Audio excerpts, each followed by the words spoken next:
Hey, why you playing? That's a good question, actually. Why would we use games in therapy? I want to talk about that a little bit.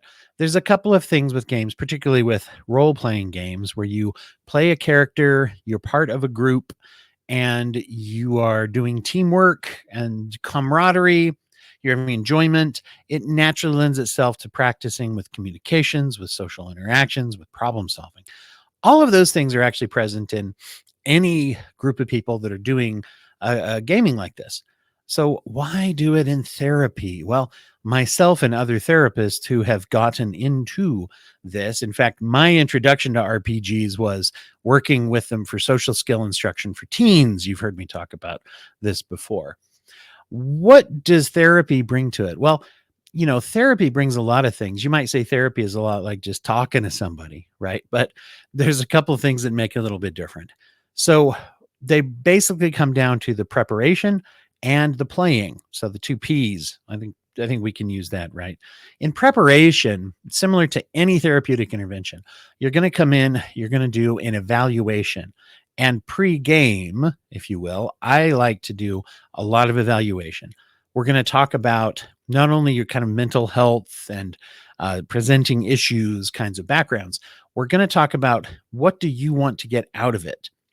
What do you want to bring to your character? Character creation is very important to a therapeutic application of RPG play. What kind of things do you have in common with your character? What kind of things are different? What's the ratio there? Where do you want it to be? We're going to approach that not just in a creating a character that's fun and cool, which, by the way, is important. One of the reasons that this is important is if something's fun and cool, we tend to do it more than we might do other things that are just healthy, right? So, not just fun and cool, but building upon that and saying, what do I want to learn by inhabiting this character?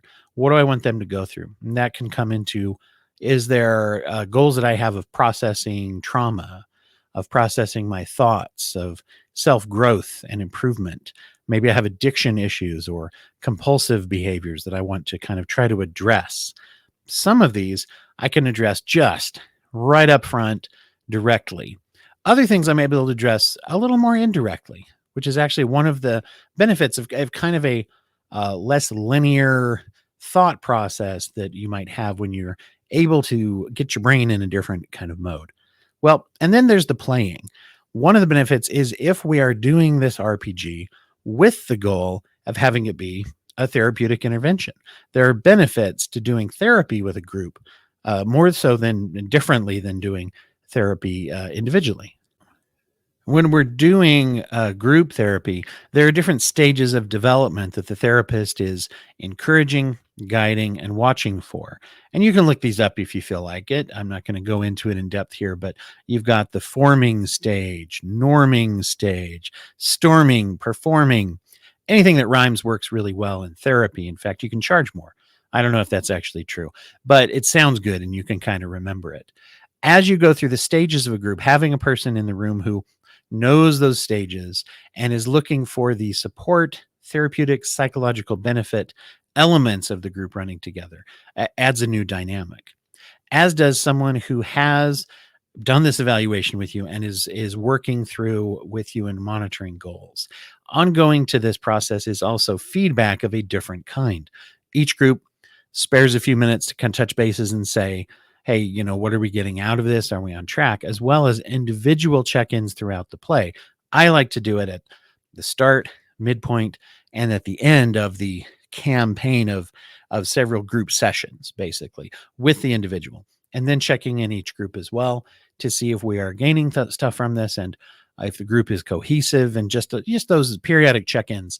That helps quite a bit to make this fun and enjoyable, but also a therapeutic thing as well. So if you're interested in that, make sure that you go to the website, dwighthurst.com/RPG, learn more about that, and to even look at signing up for getting involved with and doing all these kinds of cool, fun, and healing things that we are doing with RPGs.